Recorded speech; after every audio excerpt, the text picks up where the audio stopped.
In 2022, California shipped almost 270 million cases of wine around the world, collecting over $50 billion. The United States is the fourth largest producer of wine, behind France, Italy, and Spain, and the number one consumer of wine. But this wasn't always the case. In the early days of the country, Thomas Jefferson fought to create a culture that enjoyed wine, believing the United States would become more refined as a society if it were more like France. His dream would become a reality, but only after two key marketing ideas were introduced in the 20th century.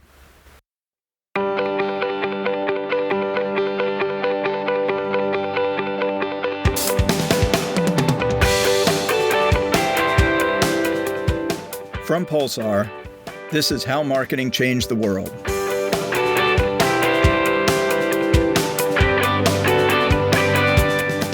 I'm your host, Dave Becker.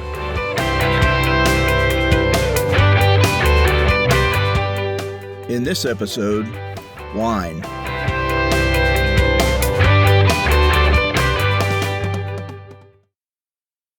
Early European immigrants to the American continent brought wine with them, but found indigenous grapes of inferior quality and environments too harsh to support vineyards.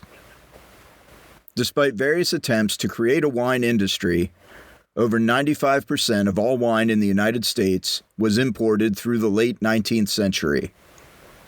As such, wine was viewed as too expensive for most people, so the United States was a whiskey nation. Whiskey was consumed 13 times more than beer and 23 times more than wine. When Americans moved across the country in the 1800s and settled in California, they discovered a climate that was almost identical to the Mediterranean shores of France and Italy, and began successfully growing vineyards that seemed to produce similar quality wine. Wine consumption modestly increased to 5 million gallons per year, but still represented only 6% of all alcohol. In 1900, beer began to outpace whiskey as the American drink of choice. Wine reached a peak of just over 10 million gallons per year right before Prohibition was enacted in 1920, which essentially ended the wine industry in the U.S. It would get its first resurrection with the help of Frank Schoonmaker. Schoonmaker was an American who spent most of Prohibition traveling throughout Europe, learning to understand and love wine.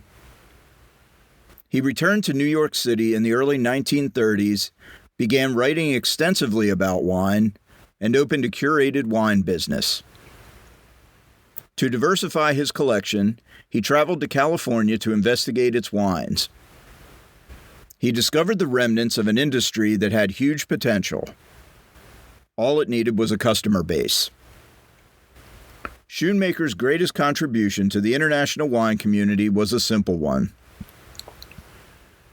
All wineries up to that point copied the naming conventions of the Old World, borrowing the names of regions that had nothing to do with the United States, like Burgundy, Chablis, and Rhine. Schoonmaker felt that the grape varieties contributed more to the character of the wine than the geography, so he advocated for naming wines after their grapes, like Pinot Noir, Chardonnay, and Riesling. The marketing move made a lot of sense to both winemakers and consumers. And by 1960, that became the naming convention for all wineries outside of Europe. With new names that could be more easily understood and requested by consumers, wine consumption began to grow in the United States. By 1970, Americans were drinking over 40 million gallons of wine every year, almost 11% of all alcohol, and 90% of it was coming from California. Frank Schoonmaker died in 1976, the same year that another individual would conceive of a marketing stunt that would change wine forever. Stephen Spurrier was a British wine merchant who operated a shop in Paris and loved to showcase wines from countries other than France, the de facto juggernaut in the world of wine. In 1976, a tip from a friend led Spurrier on a trip to California to sample wines for his collection. The combination of America's bicentennial, the excellent quality of the California wines, the snobbishness of the French with regard to wine, and Spurrier's own desire to promote his business led to a crazy brainchild. Spurrier hosted a public wine tasting pitting the old world against the new world. He invited 9 of Paris's preeminent wine experts as judges, and he held the event at the Intercontinental Hotel on May 24, 1976. And as an added twist, he decided the tasting should be a blind one, unconventional for wine tasting at the time. Spurrier never dreamed the judges would actually choose younger, cheaper California wines over the best French wines available. He just wanted to make a name for himself and bring to attention the fact that there were some very nice wines outside of France. The media agreed that the event was a foregone conclusion, so no one showed up to cover it except for one American, Times Paris correspondent George Tabor.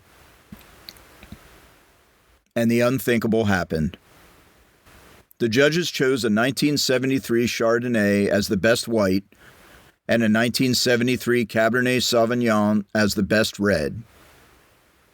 Both wines were from Napa Valley, California. Tabor's exclusive story appeared in Time magazine as Judgment of Paris, and the world would never be the same. Suddenly, New World wines had the same credibility as the greatest French wines. Interest in wine grew all over the world, especially in the United States. Within 30 years, wine consumption more than doubled. The U.S. now leads the world in wine consumption with over 110 million gallons every year, 18% of all alcohol consumed in the country. France still produces almost twice the amount of wine as the United States. But the marketing decision to emphasize grape over place and the ensuing contest that established Napa Valley as a premier location to grow and ferment wine changed wine forever, and for the better. Quality, availability, and options for wine have improved all around the world. Great wines are now available from countries that never had a voice before in South America, Africa, and Australia.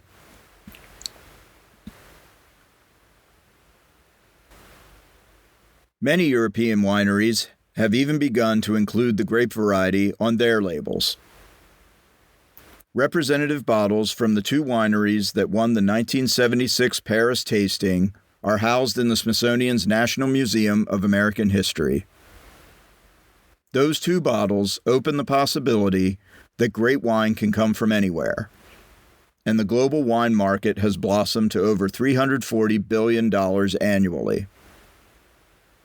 So it would seem Thomas Jefferson's dream of America becoming a wine culture has not only been realized, it's been exceeded.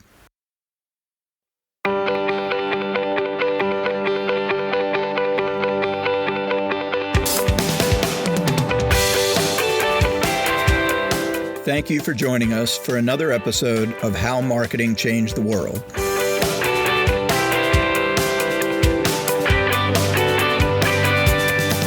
For a transcript of this episode, along with sources, images, and more information, please visit us at howmarketingchangedtheworld.com.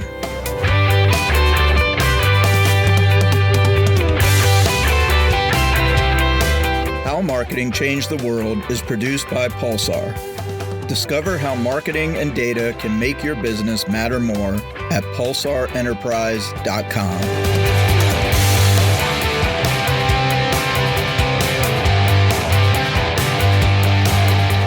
I'm Dave Becker. Join us next month for another captivating story about how marketing changed the world.